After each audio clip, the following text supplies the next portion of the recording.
Welcome to the wonderful world of wine, exploring all things wine with you. We are your hosts, Kim Simone and Mark Lindsay, and you can find us on Facebook at The Wonderful World of Wine.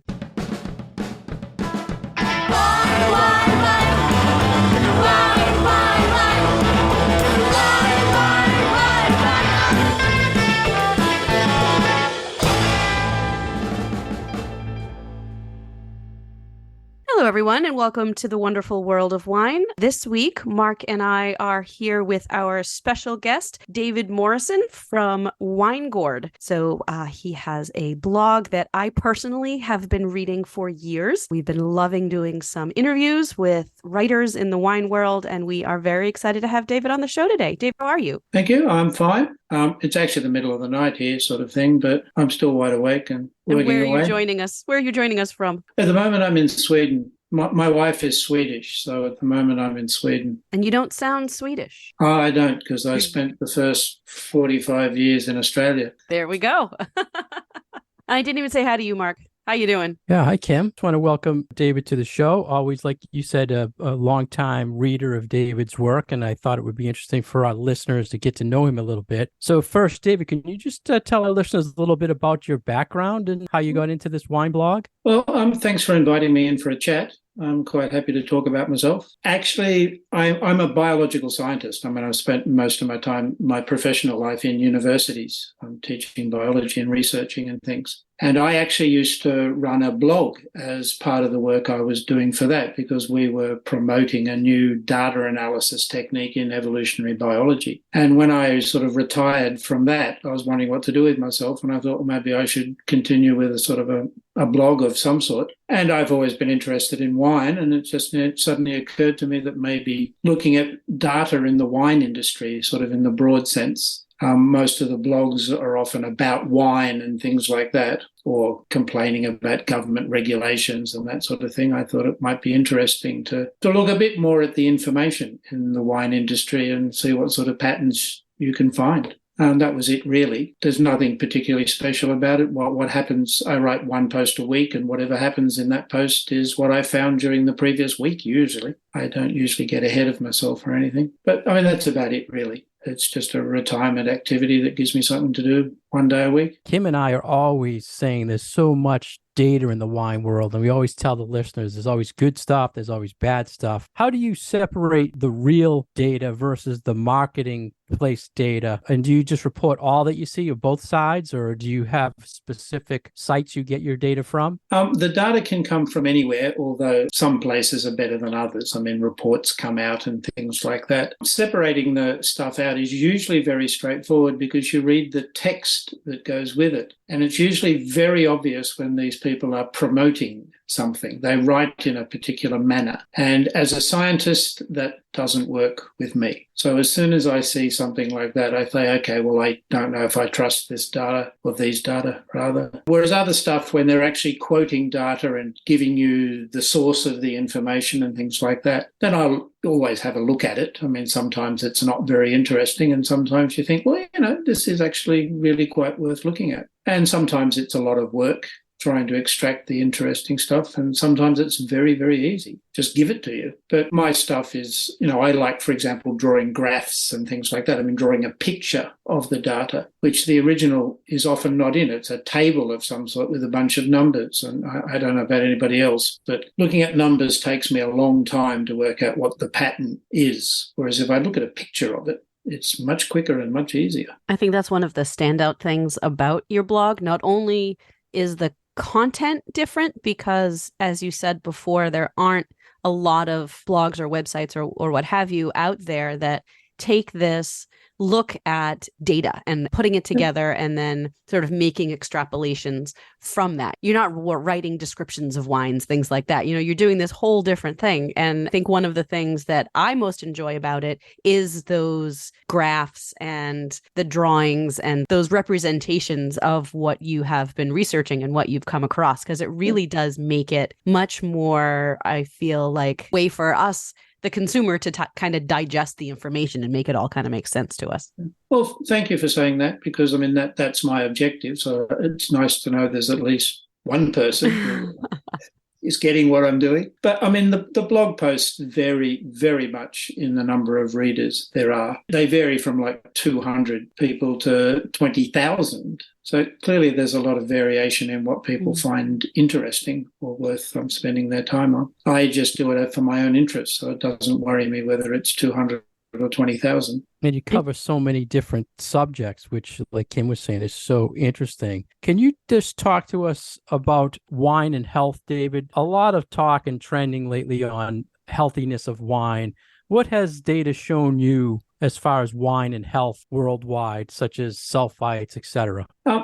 The stuff you find, the polite word to say is that the results are very variable. Most of the commentary you actually read and the things people are presenting do seem to come from a particular perspective. Like the common thing to say these days is that wine is now seen as being as bad for you as smoking was when, I was younger. I mean, my parents always smoked. But then people started talking about lung cancer and all these other things, and people just gave up on it. Now, of course, you're not supposed to smoke near another person if they don't want you to be smoking. It's publicly unacceptable now. And there's obviously a lot of pressure to make wine the same way. But as far as health is concerned, then obviously it varies in the sense that if you have one glass of wine a day, there doesn't seem to be any very good evidence that that does very much against your health, for example. And obviously, like the current blog post is about wine and happiness. I mean, there's mental health as well as physical health. And if it's helping you unwind at the end of a stressful day, then a glass of wine is probably doing you more good than harm. But on the other hand, there are clearly people out there who are addicted to alcohol and are having a very hard time as a result. And those people,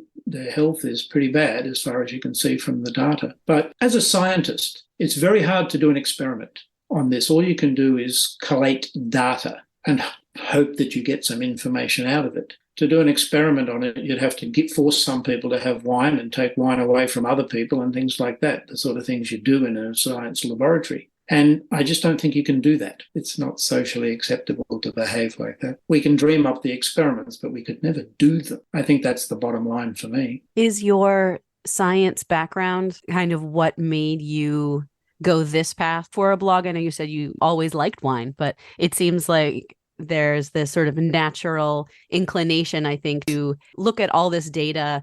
And then if you have developed these programs and tests and other things, it does seem like it's a kind of a natural next step for you. My background in science is biology, and specifically plant biology is what I started off in. But I got very interested in data analysis because biologists are often not very good at mathematics. They didn't become biologists because they were good at that. So I saw that once again there was a niche for me there in helping them with that sort of thing. So I think it was just naturally taking that same perspective, but this time it was wine rather than plant biology. David, I hope you don't mind. A lot of my questions are based on, I had a million questions for you, but I took a lot of it from a lot of the blogs you wrote, and I had to kind of get feedback on. One of the things I wanted to ask you, and Kim and I just did a show on biodynamics. Has data shown you about biodynamics in organic wine trends? Have you seen anything showing that this is a trend? I don't know so much about the data. It's more something people talk about a lot. And sometimes I'm not really quite sure if they're all talking about the same thing. It's almost a bit like it's trendy to claim that you're interested in this sort of thing and want to get involved in it. But in terms of actual data showing that this has any great benefit for the wine itself, for example, I don't see very much. But the principles behind it should be, from my perspective, better for the environment and things like that. Whether we can successfully implement it is another matter entirely, of course. Good intentions don't necessarily turn out right, at least not in my life anyway. You talked about health, you talked about the biodynamics. Also, I wanted to ask you, David, you wrote a lot of blogs about wine reviews and wine scores. What do you think about the data that shows? Do people believe these scores or buy based on these scores? Are they scientifically valid for purchasing that type of information? What have you seen from reviews and scores? For my own perspective here, when I choose wines, There are some sites here in Sweden that talk about the new releases of wines, and some of them do produce scores, and I do look at those scores. I'm not interested so much in the score. I'm sort of interested in, is this a high score for a cheap price? Because then that seems like value for money and the wine might be worth trying. But scores themselves seem to vary so much between the reviewers, the people themselves, without any sort of feeling for how this particular wine reviewer goes about producing a score, whether it's a number or whether it's just A, B, C sort of stuff. I don't think scores are that useful in that sense. The person is telling you that they liked this wine from some perspective. And if you find somebody whose taste in wine is the same as yours, then that often can be very good advice. But I wouldn't take a score as meaning something in any absolute sense. In science, you go and count something, then you assume the person can count properly. But when you've got to put a score on something as subjective as tasting wine, you do sort of have to wonder whether this is the best way of communicating the ideas about the wine. To me, the text that comes with it is certainly just as important as any number that you could actually put on a wine review. I'm glad you said that, because Kim and I promote that all the time up to our listeners. Go on the description, build up your profile type of thing, and learn what you like. As I said, also learn if there are reviewers who have similar tastes to yourself, because that will mean a lot more to you personally. I have two I tend to look at just when new things are released, just to see what they've both said. And if they agree, then I might follow up on it. If they disagree, then I'm just as likely to move on and try something else. We talk about that with importers. Like if you've found an import, you've had more than just a couple bottles that you turn the bottle around and you see who brought it in and you like it. You're like, okay, maybe there's something about the profile of wines that this importer brings into the country that I'm fond of and kind of experiment on it that way. But that's a little bit harder for the public to do. You keep in mind who all the importers are. So I think your method is probably a little bit more accessible for the general wine drinking public. Yeah. Back in Australia when I was younger and first learning about wine, there was a liquor store down the road that had free tastings on Thursday evenings, which was late night shopping back in those days. And we started turning up to those. And then the proprietor realised there were a group of us who were interested. So he started holding special tastings on weekends and things like that we paid to go and try wines. So to me, that type of thing is just as valuable as reading a review. You actually get to try it and then decide whether you'd like to buy some. That is a big part of the marketing of wine. Certainly around here and probably where you are too. Well, that proprietor actually eventually bought a vineyard and started getting wines contract made and started releasing his own wines. And the last time I looked, the only two countries in the world other than Australia, which is where all this happened, where the wine is available, in Malaysia and Sweden. So I can still buy his wine now. Lucky you. Going online and ordering a few boxes sent to my house. Yeah, that's cool.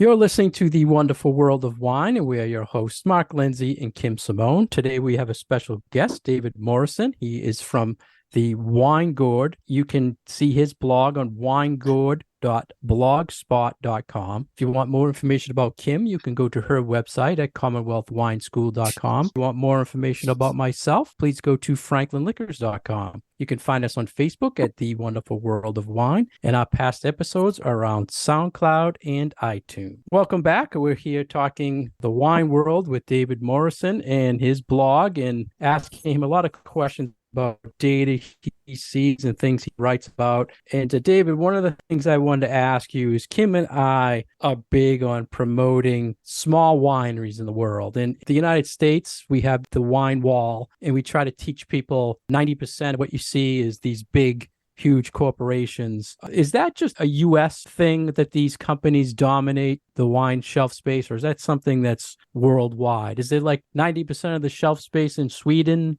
also these big guys, or is it different? Well, just to take Sweden as an example, the answer is pretty much yes, you do expect. But partly that is because so many of these companies have now become conglomerates. You could go and buy 5 different wines and then discover they're all actually owned by the same company. They've just bought up smaller companies themselves. Mm-hmm. So yes, in Australia also it was like that pretty much. The bigger companies tended to get bigger. And certainly if you were going for the lower end of the monetary spectrum, then it was always dominated by the big companies. I mean, Australia's the place that originally championed the wine cask, as we called it in Australia, the bag-in-box stuff, where the big companies would just sell you a cardboard box full of wine rather than pulling a bottle off a shelf. My own personal interest is also in the smaller wineries. I mean, they're much more likely to do something interesting. It's very hard to do interesting things and then try and sell it to 1 million people.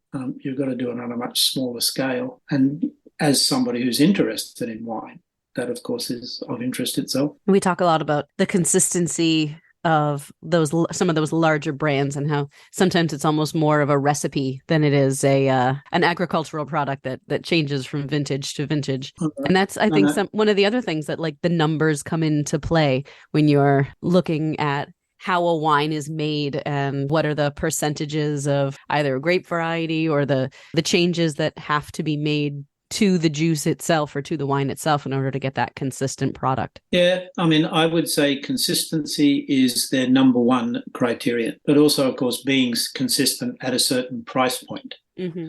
That seems to be the issue to me. They're aiming at a price point, not at a quality of wine. And that is fine if you just want alcohol. But if you actually want some interesting taste, then you can't really go that route. It just doesn't work, at least not in my experience of tasting wines. David, let's talk with our listeners here about wine consumption.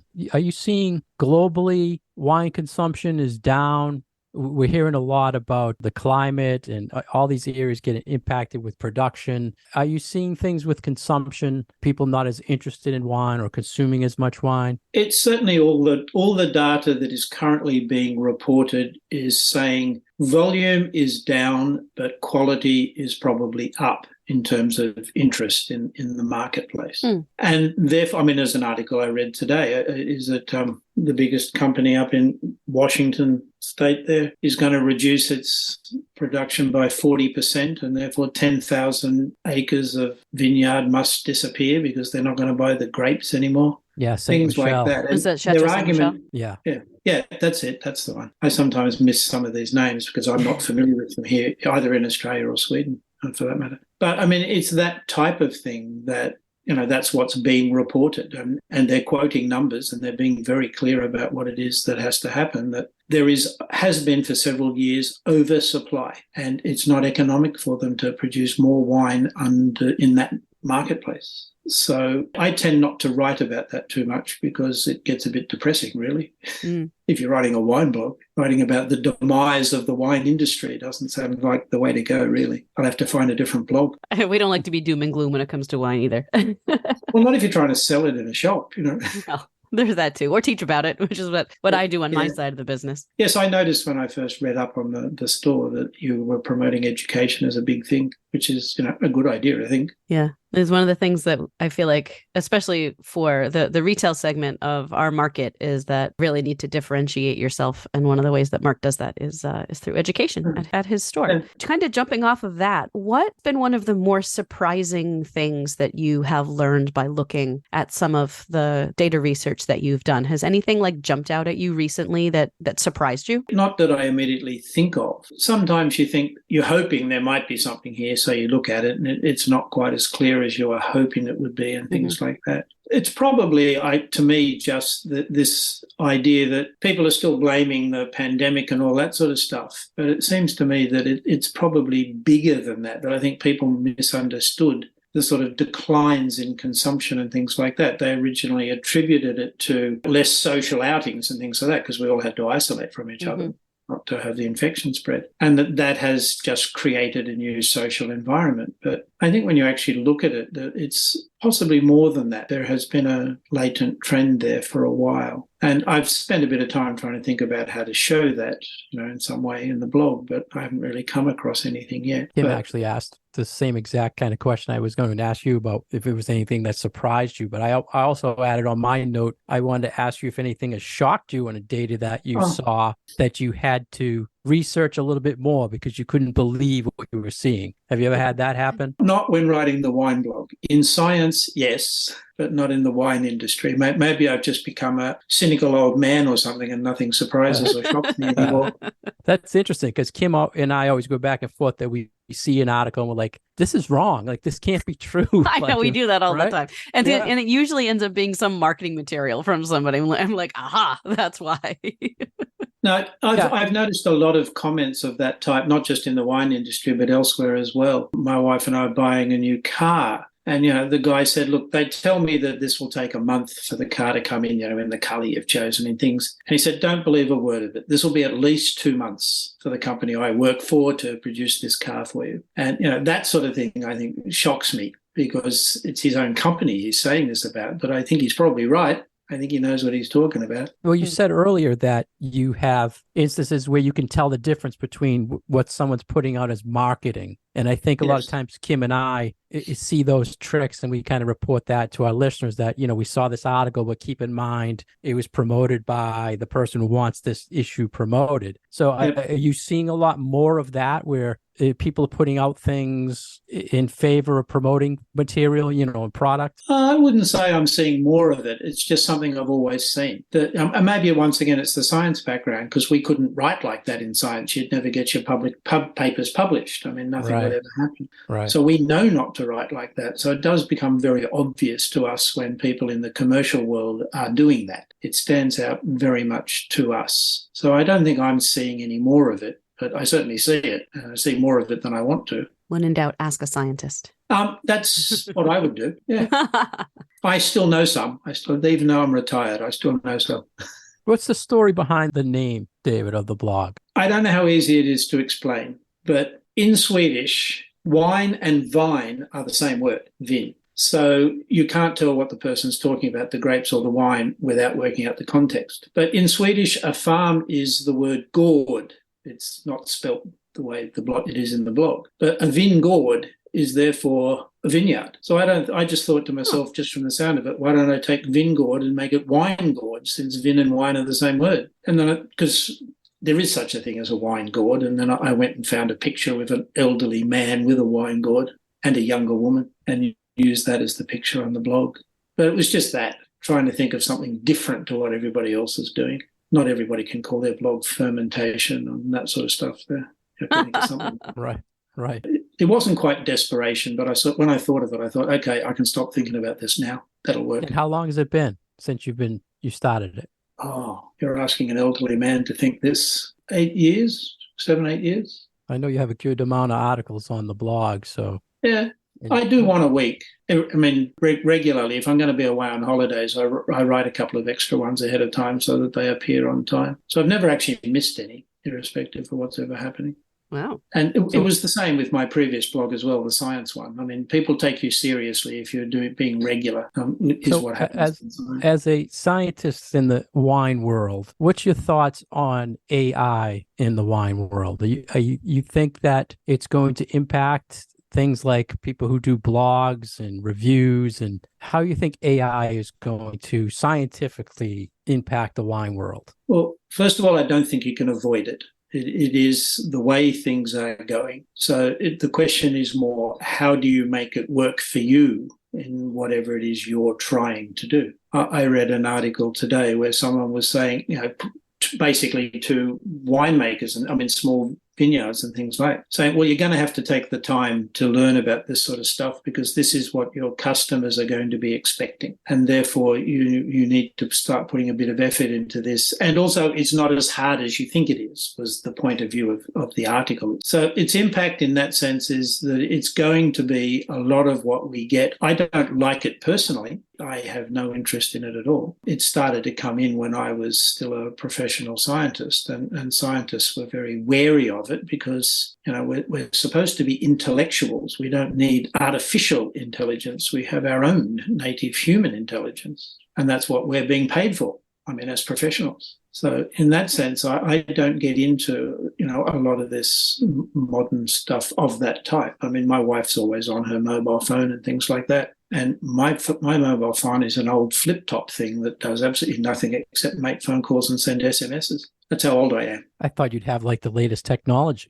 Being a scientist, on the computers, I do. On the phone, I don't. I draw the line. I wanted to I ask don't. you. Oh, sorry. Go ahead. No, I was just going to say I don't want to sit there with my wife and both of us on phones ignoring each other. As can happen. I've seen it everywhere Yeah. I go. Are these two people married? Yes, they've got their back to each other and they're on And phones. they're on their phones. I was going to ask you about the different types of sources that you get your data from, because looking through your blogs and what you have written, it seems sort of natural that a lot of what you are writing about is drawn from sales data or import, export data, that kind of thing. But I was curious about sort of other places where you get your information that would be things or ideas that the regular wine consumer can sort of latch onto and grab onto, kind of those more, I don't want to say like popular data sources, but I was just curious as to where else you got your stuff. If you use an expression like popular data sources, then I would say there's not a lot.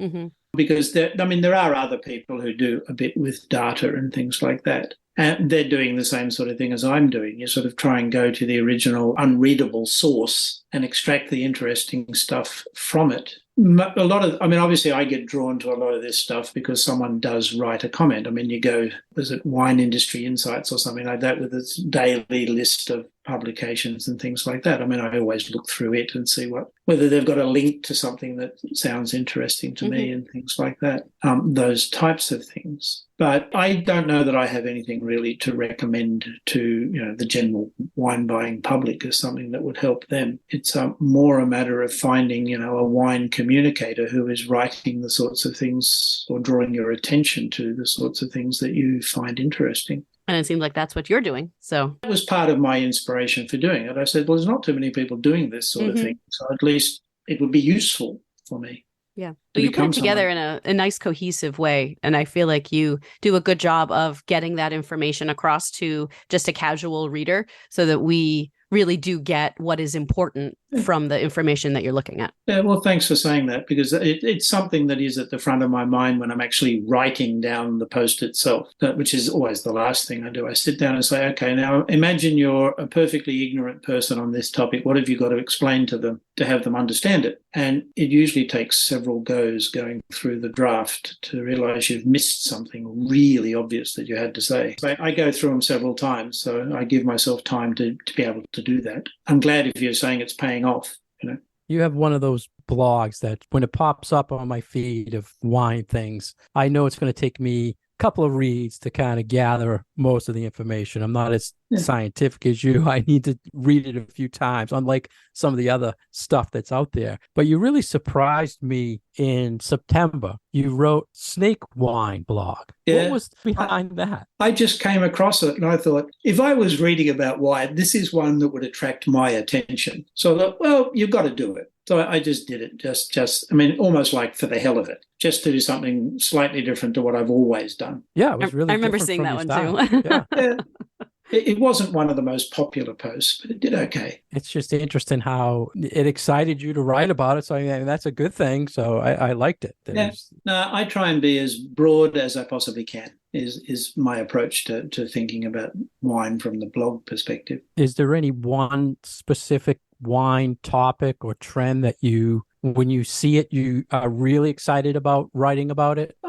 Not really. I think I just go through fads where you look at import export for a while, and then you look at consumption for a while, and then you start thinking about the different generations. They're emphasizing that baby boomers were the big generation for wine, which is my generation, and that the modern people are not so interested. So you sort of have fads, I guess you might call them, of things that attract your attention. And then you think, well, I've looked at as much of that as I can. I'll move on to something else. Kind of sounds like what we do too, huh, Mark? Yeah.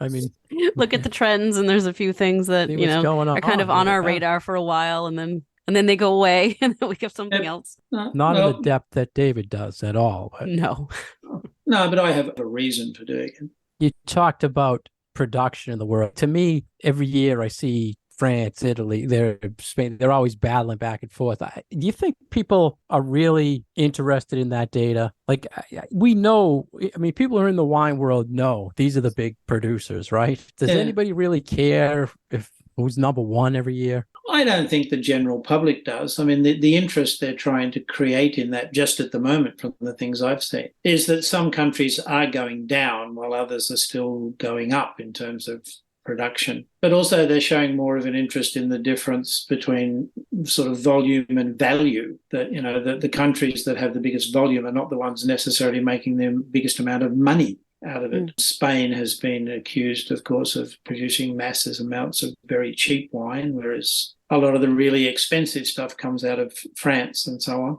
And a lot of the more interesting stuff comes out of Italy, for that matter. But I think the only time people really make anything interesting out of it is when you sort of write about some up-and-coming wine country, that something that is starting to promote itself as a source of different wine from everywhere else. And, of course, at the moment, all the confusion about what's going on in China. Is it China a wine exporting country, or is it not? Is it a wine consuming country? Are they going to start buying Australian wine again and things like that, You're not hearing much about China lately, and it seems all the Australian news seems to be trending in the wrong direction. They seem to have too much wine, and in the US here, it seems like they lost interest a little bit in the Australian wine. Well, Australia had the really big problem with that. China had become sort of Australia's biggest market, and then suddenly put these massive taxes on it, import duties.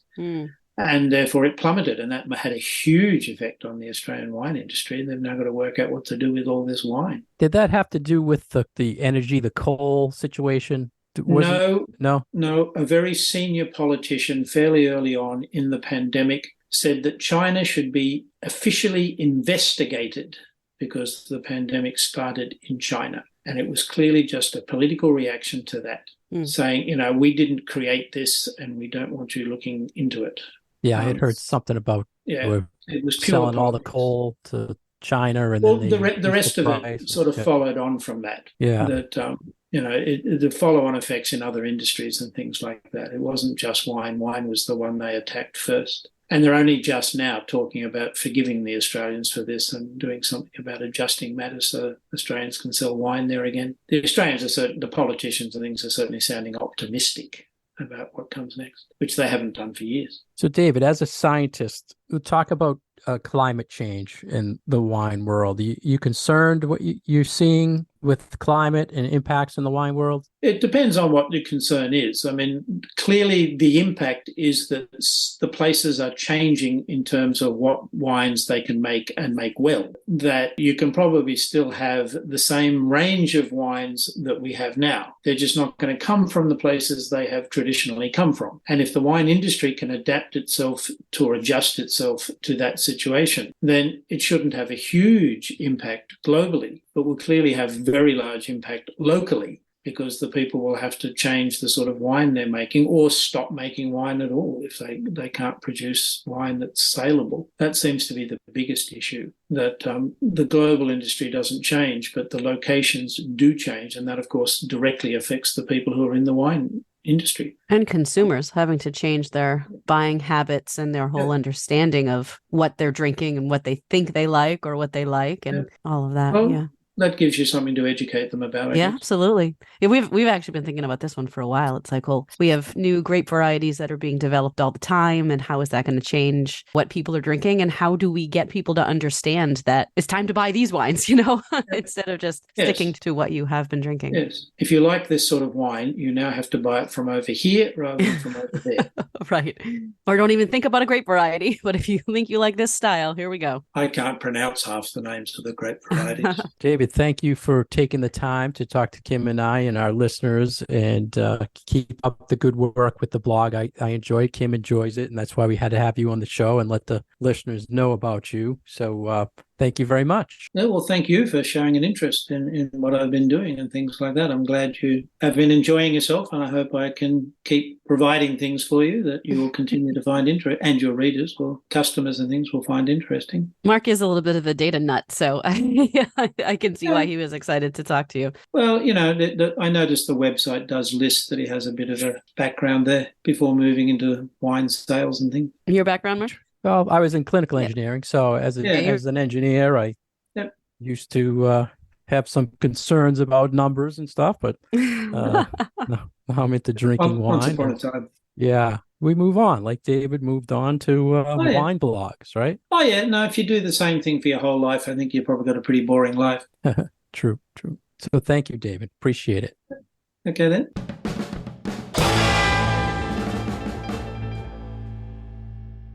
Thank you for joining us today for The Wonderful World of Wine. We have been your hosts, Kim Simone and Mark Lindsay, with our special guest today, David Morrison from winegourd.blogspot.com. Go check out his blog. We are sponsored by Franklin Public Radio, and you can find our past episodes on SoundCloud and iTunes.